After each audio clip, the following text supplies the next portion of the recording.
Good evening. In light of the recent events in Venezuela, you came out against U.S. intervention, a contentious stance as many in Venezuela are currently suffering at the hands of Maduro through starvation and violence, and it is clear that he will not let humanitarian aid in.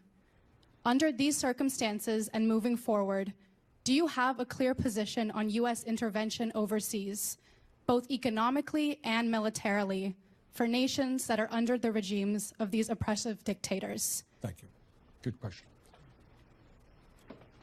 There are a lot of awful things happening in the world, and what's going on in Venezuela is terrible. Their economy is a disaster. People are living in hunger and in fear.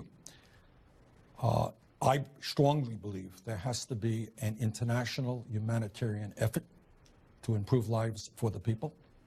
I think the evidence is pretty clear that the last election in Venezuela was not a free and fair election.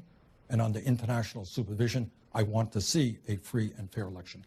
But to answer your question, let me say this. I am old enough to remember the war in Vietnam. And I was as active as I could trying to keep the United States from going to war in Iraq. I was in the Congress at that point.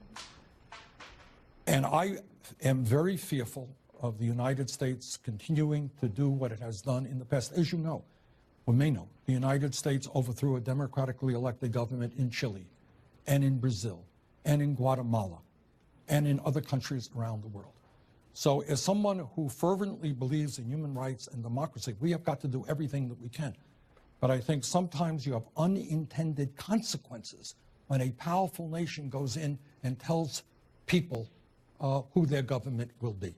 So my view is that whether it is Saudi Arabia, which is a despotic regime, or whether it is Venezuela, I think we have got to do everything that we can to create a democratic climate. But I do not believe in U.S. military intervention in those countries.